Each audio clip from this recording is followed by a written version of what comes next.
चलो, last class में जहां तक मुझे याद है बुआंसी बता रहा था सबसे लास्ट में, वही ना। हाँ सर। आर्किमिडीज प्रिंसिपल वाला। हाँ, बुआंट फोर्स वी रो जी होता है ऐसा बताया था।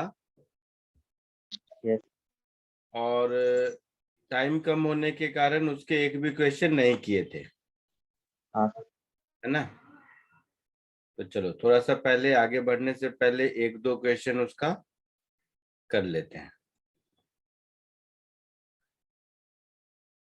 जैसे एक बहुत ही स्टैंडर्ड क्वेश्चन है, एससीबी में भी है, question number 9 and question number 10। ये दोनों उसी पे मतलब एक दूसरे के कंटिन्यूएशन में ही है। मैं चाहूंगा आप दोनों एक ही साथ कीजिए, 9th और 10th। अभी देता हूँ।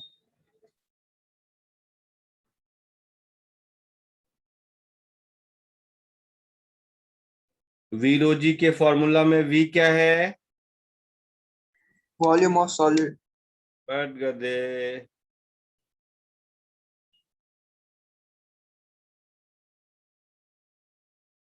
और कोई? और क्या पूछा आपने? फॉर्मूला वी रो जी जो है आपका बुआंट फोर्स का, जो लास्ट क्लास में देखे थे, आर्किमिडीज प्रिंसिपल बताया था, न्यूटन थर्ड लॉ है ये। हाँ सर। याद आ रहा है? यस। तो उस बुआंट फोर्स के फॉर्मूले फॉर्मूले में वी रो जी में वी क्या है? और सबमर्ज्ड वॉल्यूम। हाँ, सबमर्ज्ड वॉल्यूम ऑफ सॉलिड है। रो क्या है? Density of liquid. Very good. तो ये दो क्वेश्चन से शुरू करते हैं। जैसा मैंने कहा, ये दोनों क्वेश्चन एससी वर्मा में क्वेश्चन नंबर 9 और 10 है। बहुत ही स्टैंडर्ड क्वेश्चन है, फंडामेंटल समझने के लिए ठीक है।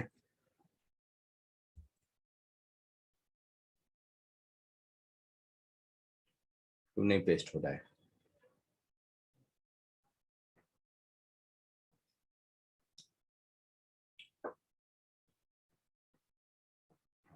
हो रहा है, गोल गोल घूम रहा है।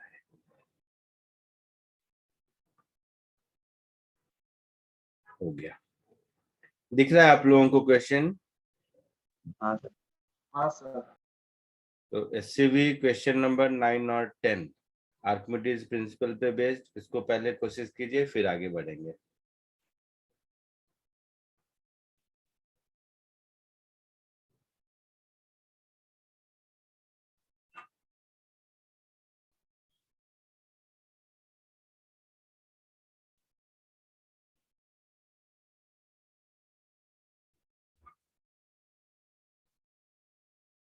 कोशिश करो जल्दी।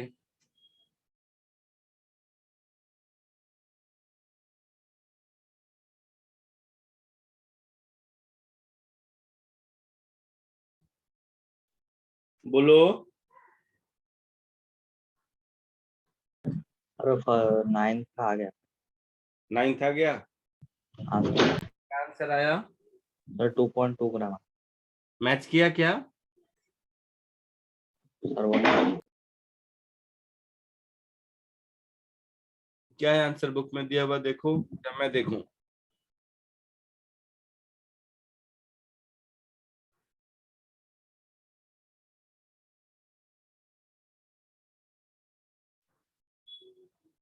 टू 2.2 ग्राम ही होगा।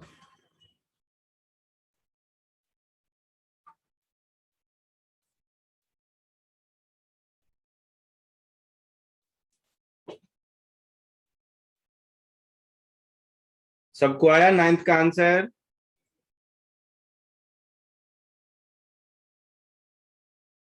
या बताऊं मैं? सर बताओ ना।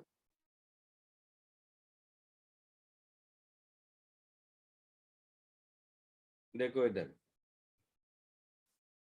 9th में कुछ ऐसा है।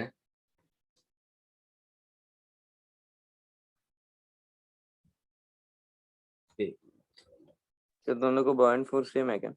नहीं नहीं, एक मिनट रुको। 9th में देखो पहले, ऐसे समझो, अगर ये ऑर्नामेंट है तो कुछ इसमें कॉपर है और कुछ इसमें गोल्ड है, यही कहानी है ना। हाँ सर। तो mass of copper plus mass of gold मिलाकर 36 ग्राम होगा। हाँ सर। होगा ऐसा? Yes sir. तो मास ऑफ कॉपर को हम क्या लिख सकते हैं? Volume of copper into density of copper हाँ sir. Plus volume of gold into density of gold, ये मिला के 36 ग्राम हो गया। Yes sir. Density of gold और कॉपर कितना है? देखो दिया होगा, गोल्ड का 19.3 और कॉपर का 8.9, हाँ हाँ तो ये हो गया 8.9 times volume of copper plus 19 point कितना 3 है क्या, हाँ इंटू वॉल्यूम ऑफ गोल्ड, ये मिला के 36 ग्राम हो गया। यस एक इक्वेशन। दूसरा कह रहा है कि पानी में इसका वेट है 34। 34, इसका मतलब है बॉइंट फोर्स 2 ग्राम वेट के बराबर होगा। हाँ सर उतना water displace. बॉइंट force definitely 2 gram weight के बराबर होगा। तो बॉइंट फोर्स में तो total volume that is volume of copper plus volume of gold into density of water, ये 2 हो गया। हाँ मतलब volume of copper plus volume of gold 2 हो गया। सीजीएस यूनिट में डेंसिटी ऑफ वाटर 1 ग्राम पर सीसी, सब तो सीजीएस यूनिट में ही है। हाँ तो इन दोनों इक्वेशन को अगर हम सॉल्व कर देंगे, मुझे क्या ढूंढना है? कॉपर का। कॉपर का वेट ढूंढना है। तो दोनों को सॉल्व करके हम लोग वॉल्यूम ऑफ कॉपर निकाल सकते हैं। हाँ सर फिर वॉल्यूम ऑफ कॉपर डेंसिटी। निकल गया तो मास ऑफ कॉपर हो जाएगा density of copper into volume of copper. Yes जल्दी से आंसर तक पहुंचो।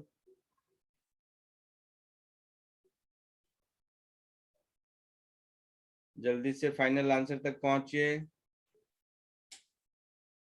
और उसके बाद 10th अटेम्प्ट कीजिए। 10th तो इजी है, इनफैक्ट 9th में तो चलो समय भी लगा मानता हूँ, 10th तो एकदम इजी है।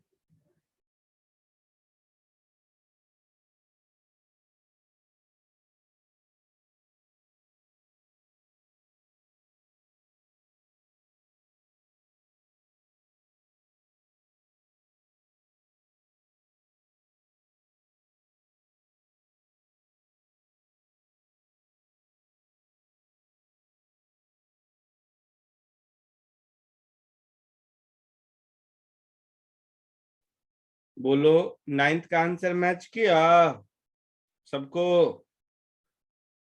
सर 10 भी होगा। 9th का आंसर मैच किया सबको, पहले ये बताओ। हाँ सर। Very good. क्या वही 2.2 ग्राम आता है? Yes sir. ठीक है। 10th का बताओ अब क्या सीन है? किसी को आया आंसर?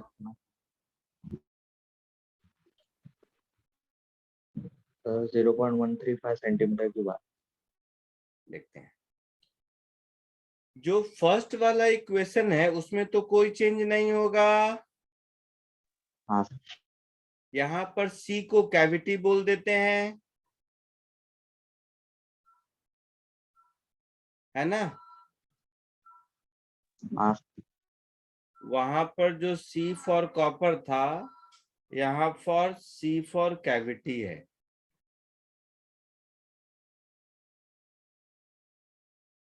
अच्छा सॉरी, गलत बोल दिया मैं। तो कैविटी का तो कोई मास होता नहीं है, हाँ सर। तो ये वाला टर्म 0 होगा। हाँ सर। तो फर्स्ट इक्वेशन ये रहा। लेकिन कैविटी में वॉल्यूम तो होगा ना, होगा। हाँ सर होगा। तो सेकेंड इक्वेशन अनचेंज रहेगा।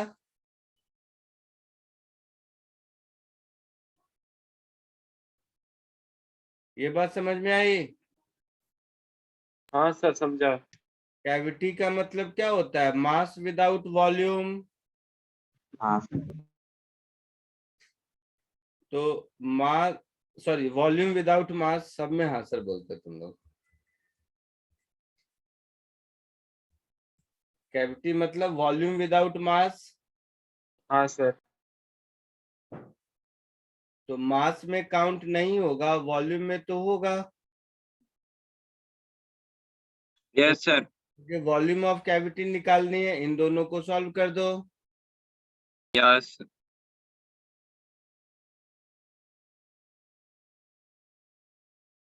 क्या आता है?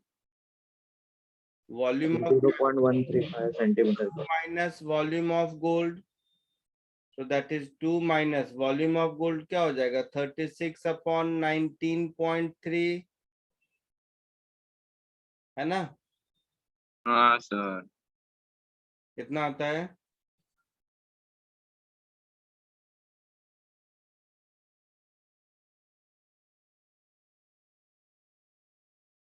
बोलो। 0.134।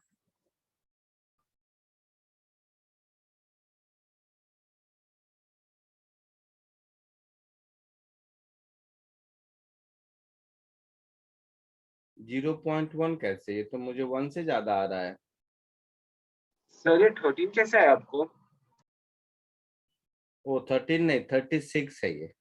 हाँ सर। ये 36 है, तो ये भी 36 होगा।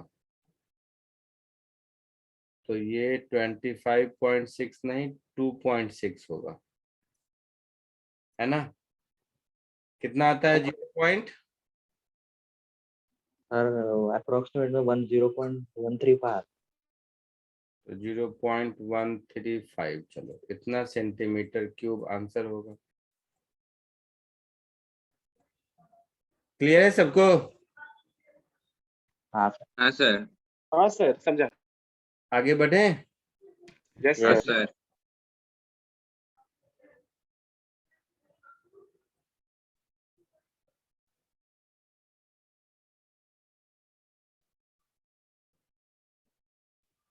इसमें क्या है, थोड़े प्रैक्टिस की जरूरत है। एक और क्वेश्चन करो, चलो।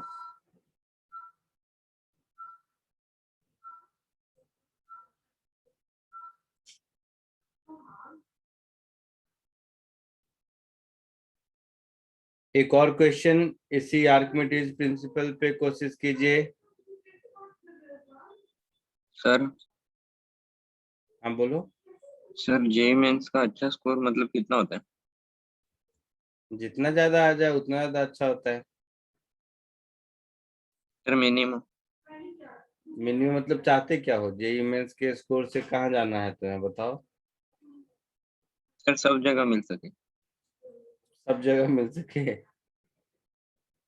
तब तो परसेंटाइल आपका 99.9 के आसपास होना चाहिए। सर मतलब 200 के तो ऊपर स्कोर होना ही चाहिए ना। हाँ, तब तो फिर 220 के आसपास होना चाहिए। ओके। चलो इसको कोशिश करो। सर एटलीस्ट 220 हिट करना इजी है या नहीं? इजी नहीं है, डिफिकल्ट है थोड़ा। पूरे सिलेबस के पेपर में 220 हिट करना इतना आसान नहीं है।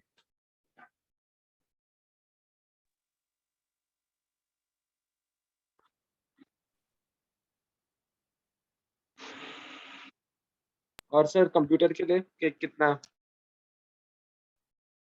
कंप्यूटर के लिए मतलब कहाँ से कंप्यूटर पढ़ना है?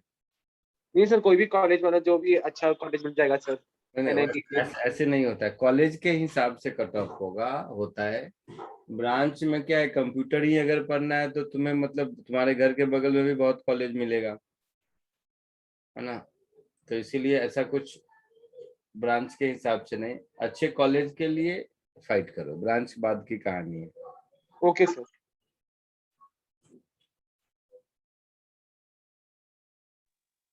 सर और ज्यादा वेटेज क्या 11th के सिलेबस को या 12th के सिलेबस को?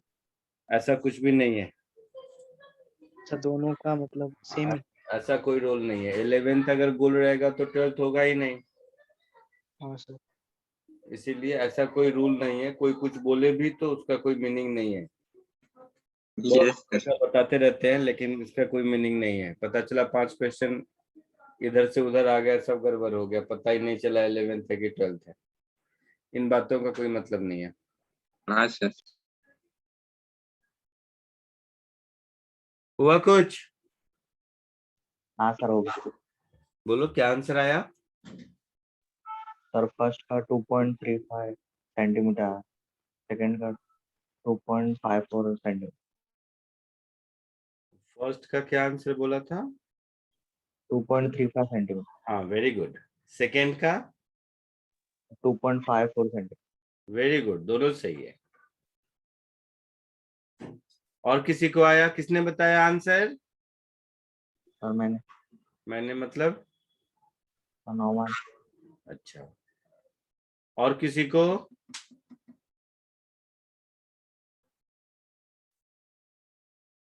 नोमान के अलावा और किसी ने किया?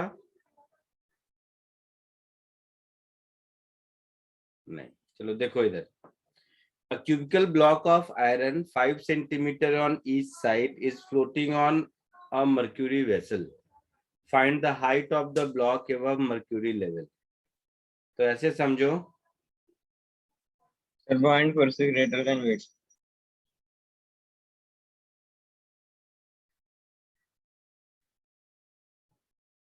ये 5 सेंटीमीटर है,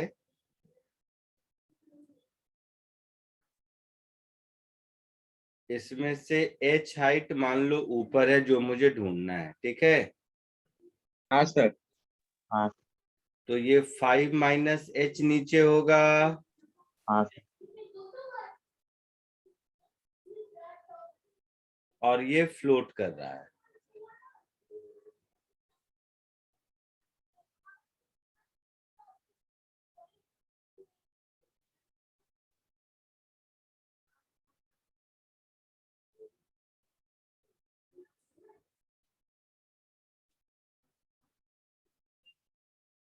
इसका wait mg,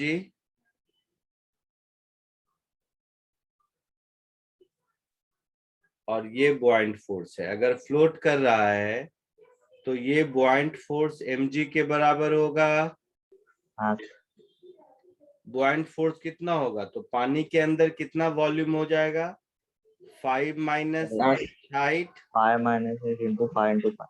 into 5 square base area volume into हाँ density of mercury into g. This is equal to mg, that is 5 का cube into density of iron into g. ऐसा होगा। हाँ सर। Density of mercury 13.6, density of iron 7.2।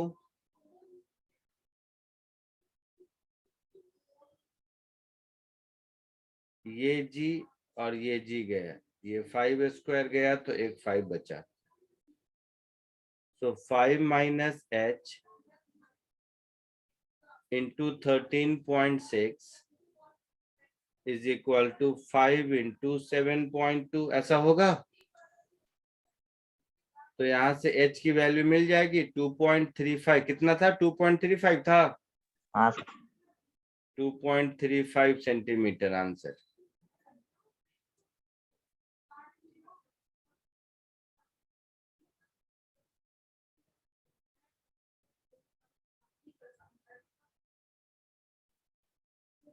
आया समझ में?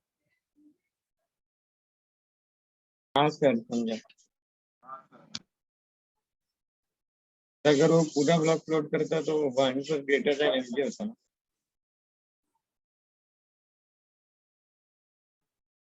क्या बोल रहे हो? सर अगर पूरा वो ब्लॉक फ्लोट करता तो 1 पर ग्रेटर देन mg होता ना। पूरा पूरा ही तो फ्लोट कर रहा है, क्या कह रहे हो? मैं समझा नहीं। सर वो थोड़ा पार्ट अंदर है ना। हाँ, थोड़ा अंदर है, थोड़ा बाहर है। सर अगर वो पूरा बाहर होता तो 1 पर ग्रेटर देन mg होता ना। पूरा बाहर होता तो buoyant force, but buoyant force greater than mg का क्या मतलब होता है? बुआइंट फोर्स तो उस बात पे डिपेंड करेगा कि कितना सबमर्ज्ड है। हाँ सर। थोड़ा भी सबमर्ज नहीं रहेगा तो बुआइंट फोर्स 0 रहेगा। जी sir.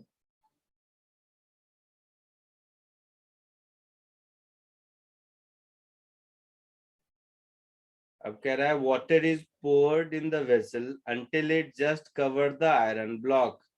What is the height of water column? अब ऊपर से पानी डाला इसमें, हाँ सर, जैसे पूरा अंदर। तो ऊपर से पानी डाला तो अब ये इसमें सबमर्ज्ड है।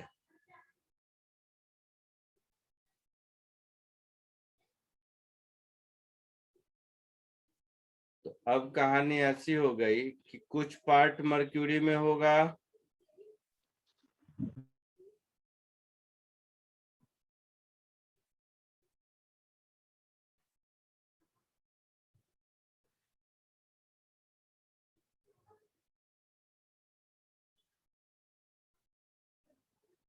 ये मर्क्यूरी है, यस।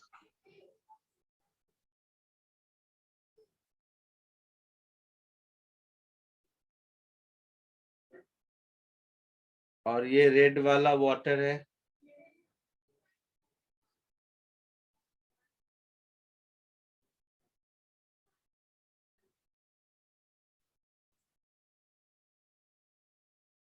ये हाइट मान लो वही 5 - h, और ये हाइट h है। तो अब क्या होगा?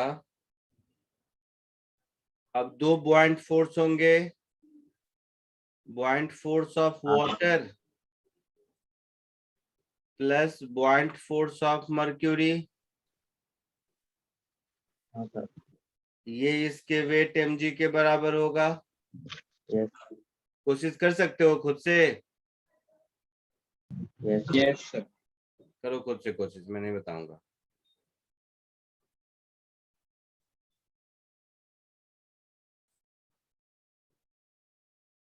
आया आंसर मैच किया या मेरा वेट कर रहे हो?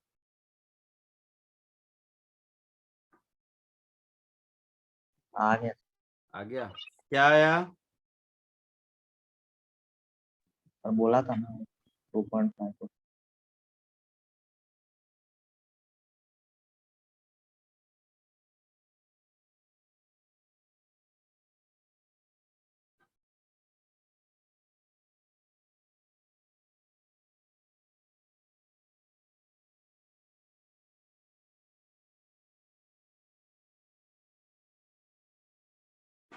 कितना था? 7.2। समझा कुछ क्या लिखा मैंने? हाँ सर, वैसे क्या है? तो h plus 13.6 into 5 minus 13.6 into h is equal to 7.2 into 5, कितना होगा? 36 होगा। ये हो गया 68 minus 12.6 h is equal to 36। So 12.6 h is 32,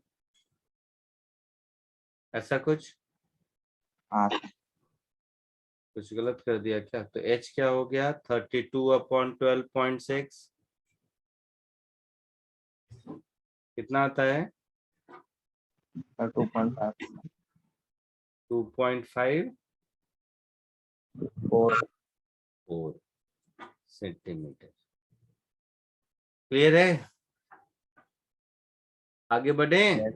yes. ठीक है।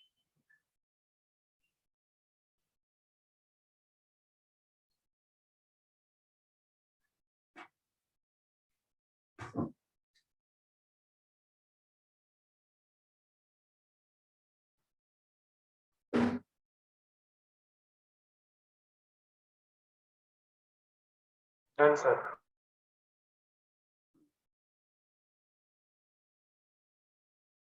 एक और क्वेश्चन ढूंढ रहा हूँ टॉर्क वर्क वाला, जिससे कि एक टाइप का और हो जाए।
ये क्वेश्चन करो।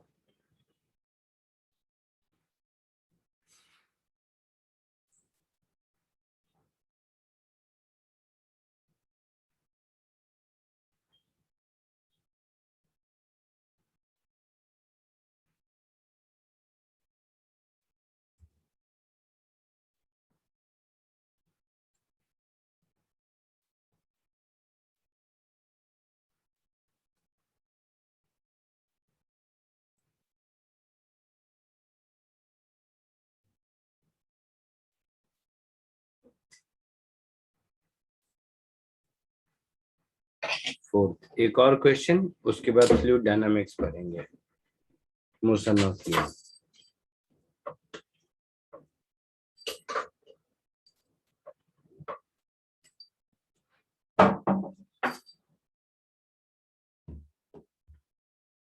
देखो इधर, हॉलो स्फेरिकल बॉडी है, हाँ outer radius 6 centimetre, sorry inner radius 6 centimetre, outer radius 8 centimetre. तो इसका मास कितना हो जाएगा? सर, वॉल्यूम तो सेम है वाटर का। मटेरियल तो केवल उसके बीच में होगा ना, समझ रहे हो इस बात को? हाँ सर, वो outer radius minus inner radius फिर वॉल्यूम।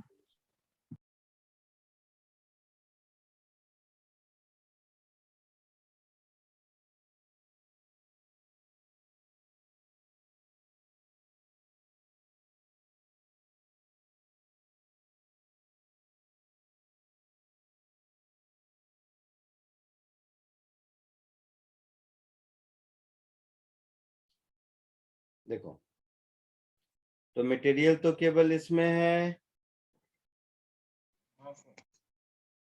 तो इसको कैपिटल आर बोल दो और इसको स्मॉल आर बोल दो। तो इसका मास क्या हो जाएगा? Density into R minus 4/3 capital R cube minus small R cube, ऐसा होगा। हाफ सबमर्ज्ड में बॉइंट फोर्स वेट के बराबर होगा। तो हाफ सबमर्ज्ड के केस में बॉइंट फोर्स तो पूरे सबमर्ज्ड वॉल्यूम पर लगेगा ना, मटेरियल कितना है उससे कोई मतलब नहीं। तो बॉइंट फोर्स क्या हो जाएगा मेरा? 4/3 का आधा 2/3 पाई कैपिटल आर क्यूब इतना सबमर्ज्ड है into density of water into g is equal to mg, that is density into 4/3 pi capital R cube minus small r cube into g, है ना? yes, तो 2/3 पाई g 4/3 पाई g, यहाँ एक 2 हो गया।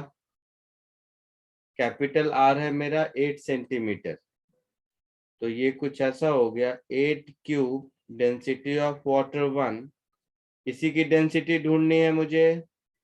हाँ सर, और ये 8 क्यूब माइनस 6 क्यूब हो गया और साथ में 2 हो गया, yes, तो डेंसिटी मेरा हो गया 8 cube upon twice of 8 cube minus 6 cube.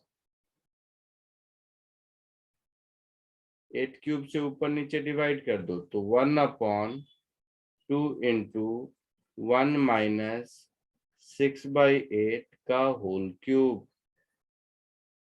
हो गया ऐसा। yes, देखो कितना आएगा, ये कैलकुलेट करके बताओ। सर मैंने किया 0.864।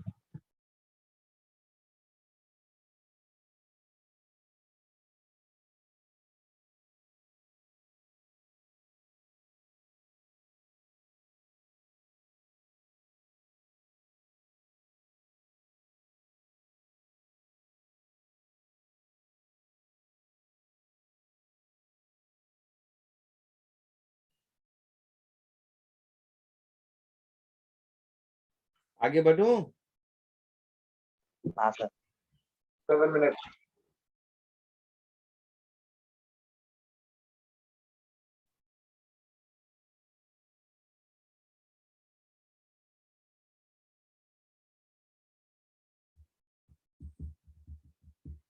कितना आता है, कौन बताएगा एग्जैक्ट आंसर? सर 0.864 आ 0.864 ग्राम पर। ग्राम पर सीसी। आगे बढ़े? हाँ एक और बुआंसी का लास्ट क्वेश्चन, इसके बाद हम लोग motion of fluid, fluid dynamics देखेंगे।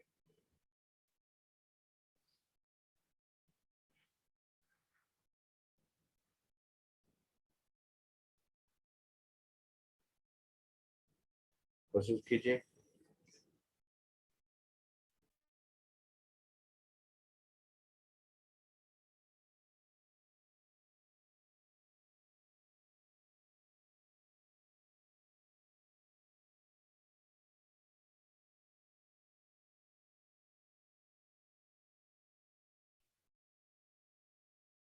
बोलो, आया कुछ आंसर?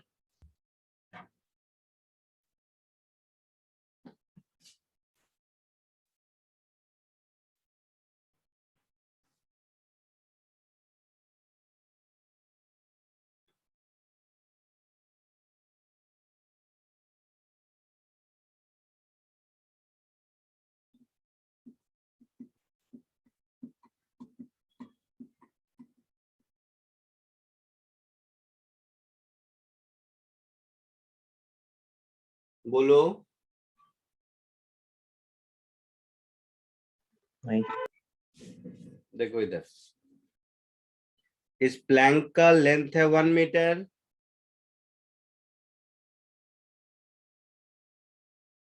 तो mg सेंटर ऑफ मास पर लगेगा और बुआंसी इसके ज्योमेट्रिकल सेंटर पर लगेगा।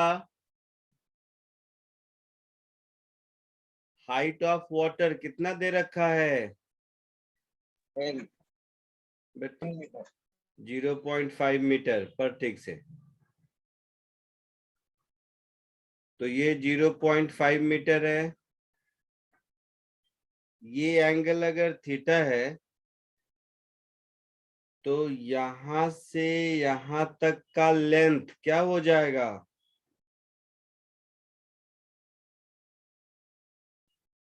बोलो। सर 0.5 cos थीटा। 0.5 सेक थीटा।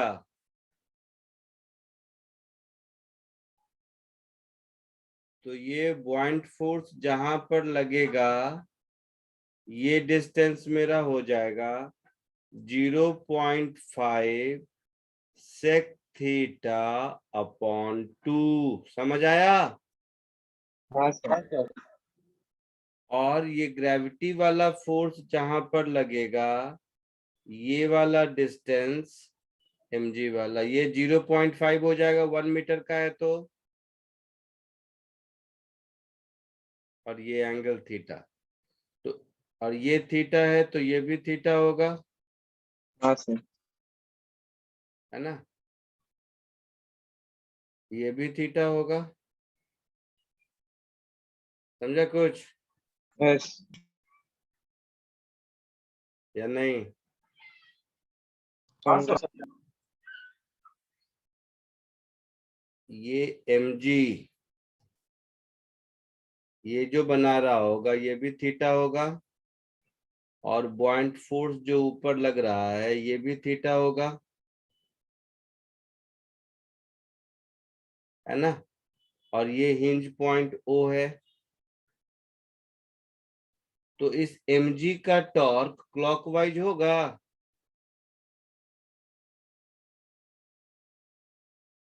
होगा। हाँ सर। कितना होगा? mg into 0.5 into sine theta. Yes sir, force into momentum. और पॉइंट फोर्स का टॉर्क एंटी क्लॉकवाइज होगा। हाँ सर। कितना होगा? तो point force into 0.5 sec theta by 2 into sine theta. तो इक्विलिब्रियम में ये दोनों एक दूसरे को बैलेंस करेगा। तो point force into 0.5 sec theta into sine theta upon 2, this is mg into 0.5 into sine theta. ऐसा होगा। तो 0.5 साइन थीटा, 0.5 साइन थीटा गया, है ना? हाँ सर। अच्छा, पॉइंट फोर्स टोटल वॉल्यूम, तो टोटल लेंथ 1 मीटर है अगर, तो चलो ऐसे कर देते हैं, area of cross section into 0.5 sec theta, ये सबमर्ज्ड वॉल्यूम हो गया, into density of water into g into sec theta upon 2 is equal to mg। इस mg को क्या लिखेंगे?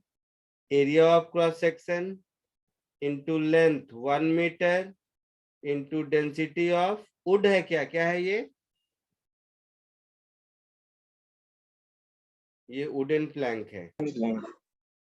तो क्या ढूंढना था मुझे? स्पेसिफिक ग्रेविटी ऑफ प्लैंक दिया हुआ है, ओके।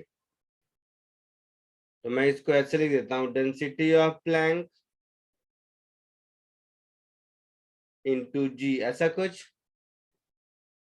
तो एरिया और जी गया,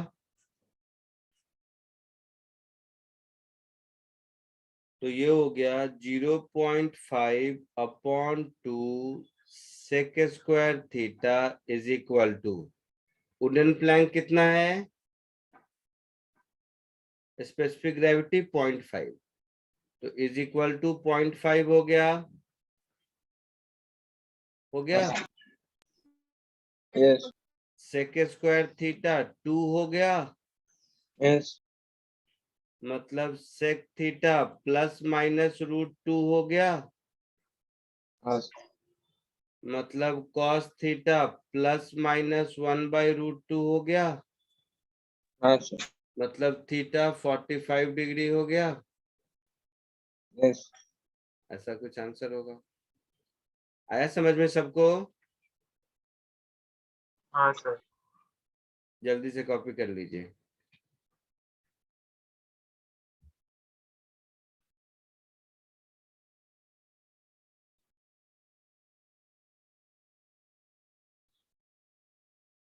यस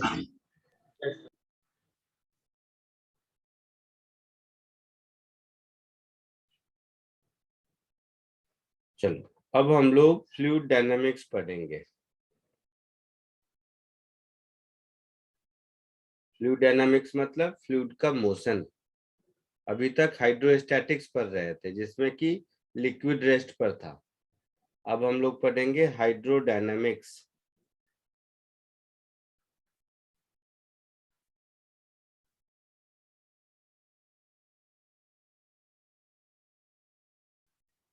नाम से ही समझ आता है, हाइड्रोडायनामिक्स का मतलब फ्लूइड इन फ्लो, है ना।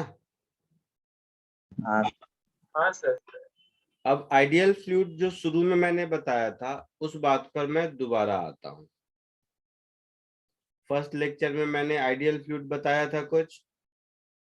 यस तो आइडियल फ्लूइड के एजम्पशन है फ्लूइड इज इनकम्प्रेसिबल।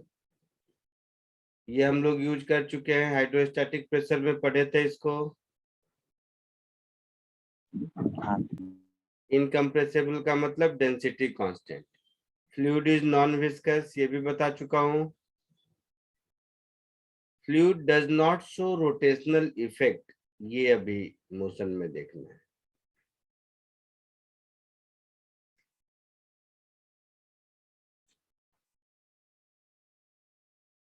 ठीक है।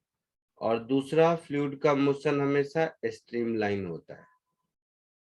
तो मोशन के पॉइंट ऑफ व्यू से आइडियल फ्लूइड के ये दोनों एजम्पशन है जो हम लोग अभी देखेंगे।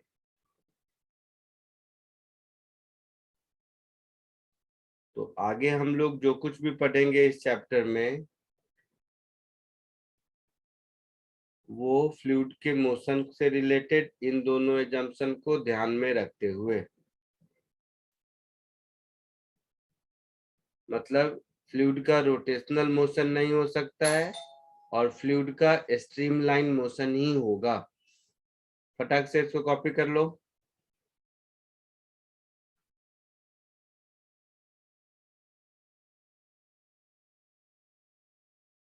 हाँ सर हो गया। अब फ्लूइड के मोशन को ध्यान से देखो। जैसे सपोज कोई भी एक पाइप है किसी भी शेप साइज का, मान लो मैंने ऐसा लिया, तो ये एक चैनल है मान लो जिसमें कि लिक्विड फ्लो कर रहा है। तो लिक्विड कंटिन्यूअसली फ्लो कर रहा है। ये स्ट्रीमलाइन और टर्बुलेंट मोशन क्या होता है वो समझो। अब मैं किसी भी पॉइंट पर देखूं, मान लो इस पॉइंट पर देख रहा हूं, तो इस पॉइंट पी पर वेलोसिटी हमेशा कांस्टेंट है टाइम के साथ। जैसे यहाँ पर वेलोसिटी v1 है, टाइम के साथ कांस्टेंट है। यहाँ पर वेलोसिटी कुछ और है बट ये टाइम के साथ कांस्टेंट है, v2 किसी दूसरे पॉइंट पर। सो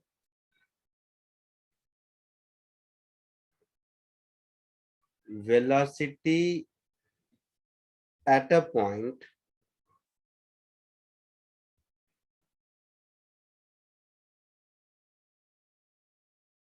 remains constant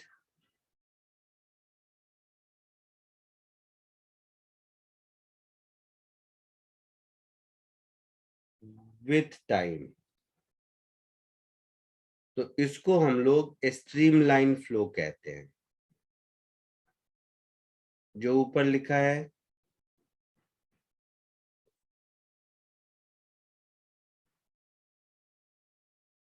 पूरे मोशन में वेलोसिटी सेम रहेगा ऐसा नहीं है, बट एक पॉइंट पर कांस्टेंट रहेगा हमेशा। यही अगर ऐसा हो जाए, एग्जांपल के साथ बताता हूं, मान लो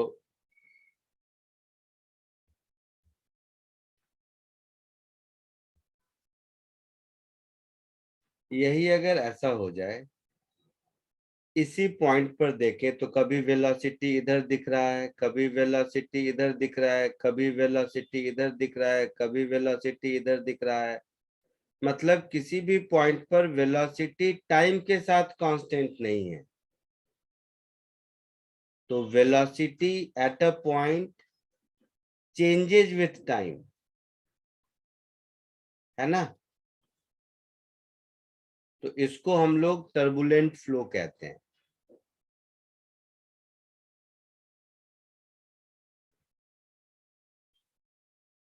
हाँ सर।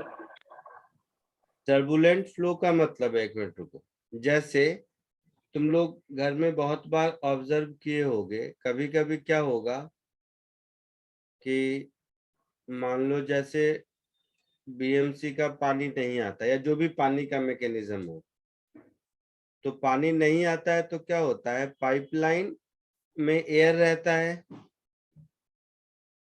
और जब पानी आएगा उस समय अगर नल खोलोगे तो देखोगे कि नल में से जो पानी निकल रहा है वो चारों ओर छितरा के निकल रहा है, भर भर भर, कभी इधर कभी उधर फैल रहा है।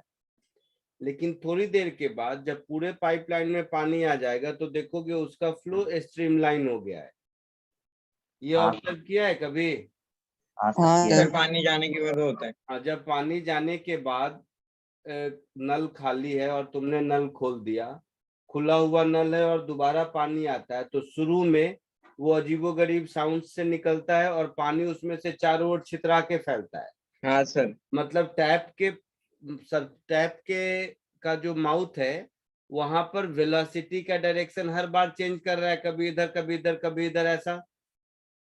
तो वो हुआ टर्बुलेंट फ्लो।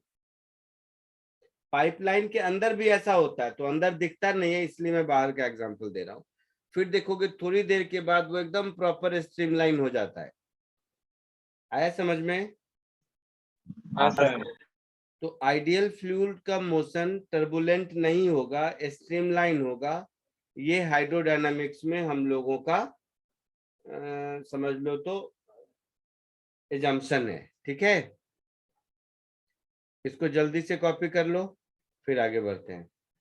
सर वो क्या, जैसे ऊपर वाला नोट दिखा देंगे, मैं कुछ मिस कर दिया था सर, जस्ट थोड़ी देर के लिए।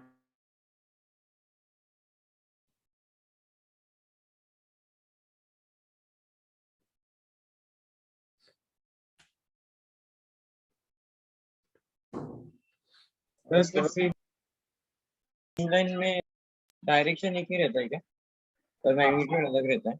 एक पॉइंट पर मैग्नीट्यूड और डायरेक्शन दोनों कांस्टेंट, वेलोसिटी कांस्टेंट रहती है। अच्छा। सर हम्म सर वो क्या लिखा था आपने सर, थर्ड और फोर्थ पॉइंट का assumption फॉर फ्लूइड? मोशन। अच्छा ठीक है।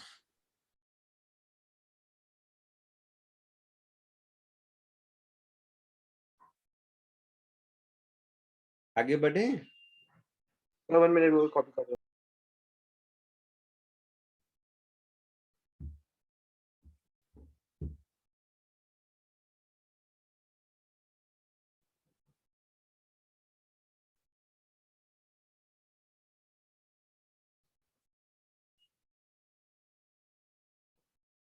लिक्विड के मोशन के दो फंडामेंटल प्रिंसिपल हैं।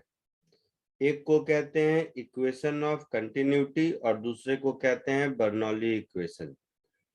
इक्वेशन ऑफ कंटिन्यूटी कुछ और नहीं, law of conservation of mass है, और बर्नौली इक्वेशन कुछ और नहीं, law of conservation of energy है फ्लूइड मैकेनिक्स का।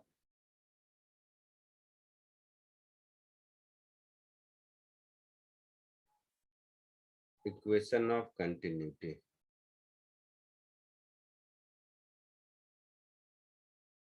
ध्यान से देखो। सपोज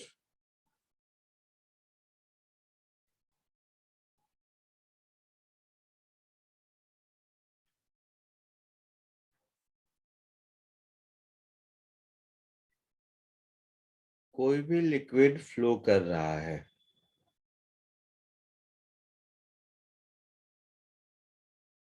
तो इस क्रॉस सेक्शन पर देखते हैं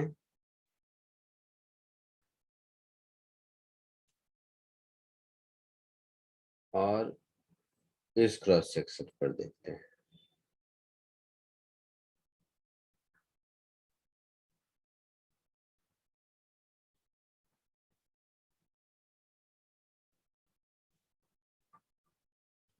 एकदम कॉमन सेंस है।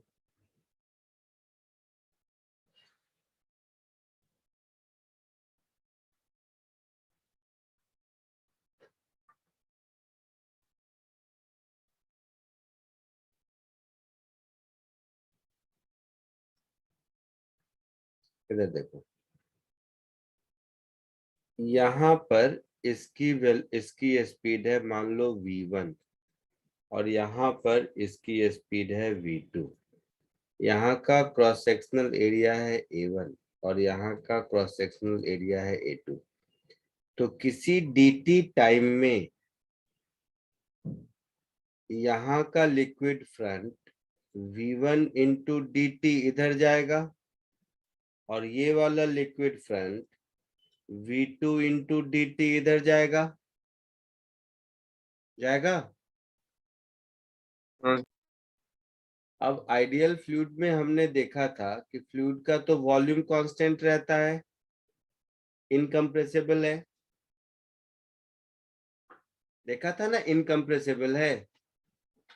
यस तो इधर से जितना मास इन करेगा इधर से उतना ही मास आउट होना चाहिए, न कम न ज्यादा। हाँ सर। तो since ideal fluid is incompressible,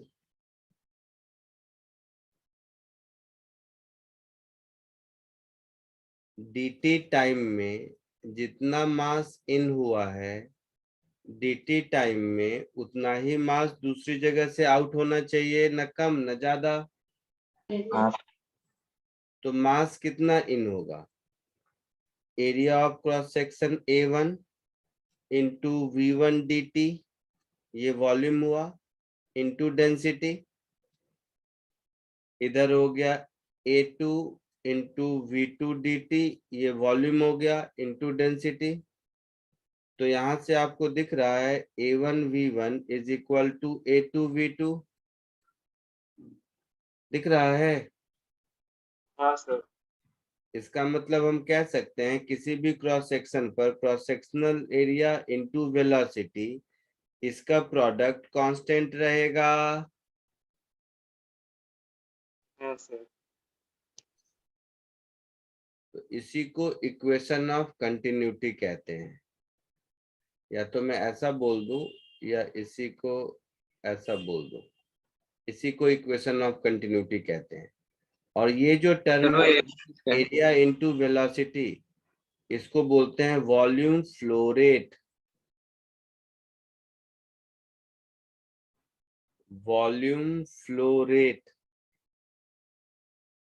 मतलब मीटर क्यूब पर सेकेंड। सो आइडियल फ्लूइड के फ्लो में वॉल्यूम फ्लो रेट हर क्रॉस सेक्शन पर कांस्टेंट रहता है, यही मतलब हुआ। हाँ सर। हाँ sir. So during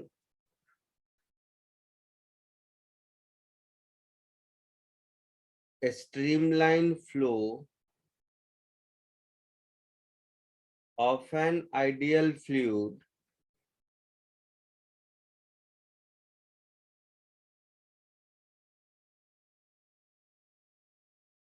volume flow rate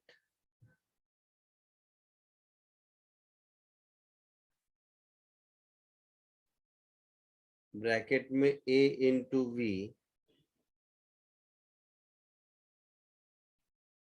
remains constant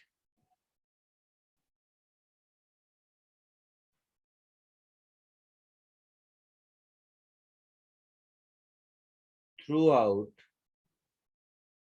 its length of flow। आई बात समझ में?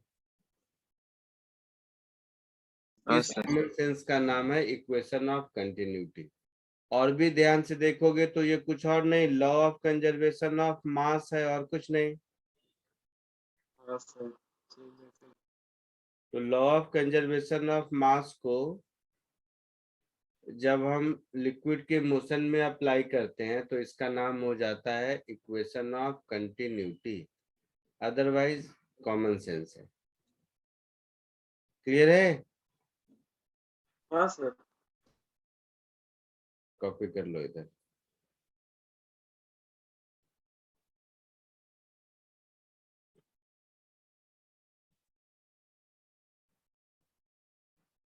या एक मिनट रुको, एक और नोट लिख देता हूं तो फिर कॉपी करना। इसी का दूसरा मीनिंग हम ऐसा भी कह सकते हैं कि सपोज इसी बात को कहने का एक तरीका ये भी हो सकता है कि ये एक पाइप है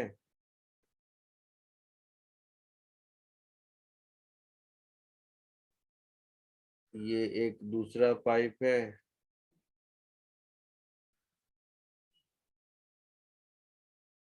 ये एक तीसरा पाइप है इन तीनों में से सबका अपना अपना क्रॉस सेक्शनल एरिया है। मान लो इसका क्रॉस सेक्शनल एरिया A1 है और इसमें लिक्विड V1 वेलोसिटी से फ्लो हो रहा है। इसका क्रॉस सेक्शनल एरिया A2 है और इसमें लिक्विड V2 वेलोसिटी से फ्लो हो रहा है। इसका क्रॉस सेक्शनल एरिया A3 है और इसमें लिक्विड V3 वेलोसिटी से फ्लो हो रहा है। तो कॉमन सेंस से जितना इस जंक्शन पर मास आएगा उतना ही जाएगा भी, है ना? तो वॉल्यूम फ्लो रेट इस जंक्शन पर देखो, A1 V1 इनकमिंग है प्लस A2 V2 इनकमिंग है, तो आउटगोइंग A3 V3 इसके बराबर होगा। यस हाँ सर समझा। कॉमन सेंस है, कॉपी कर लीजिए इतना। अगली क्लास में इससे रिलेटेड प्रॉब्लम करेंगे और बर्नौलीज इक्वेशन करेंगे। प्रॉब्लम ये और बर्नौली दोनों मिला के होता है, केवल इसके प्रॉब्लम नहीं होते हैं। एनीवे, सो कॉपी कर लीजिए।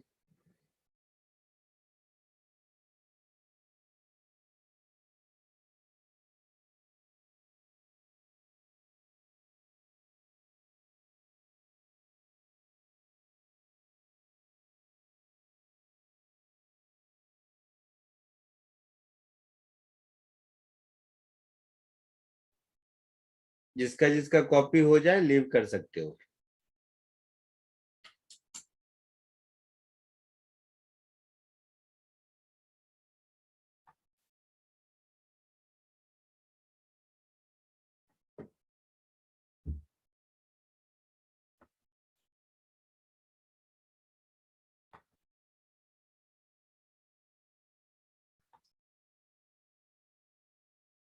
Thank you, sir. Bye. Thank you, sir. Bye, sir.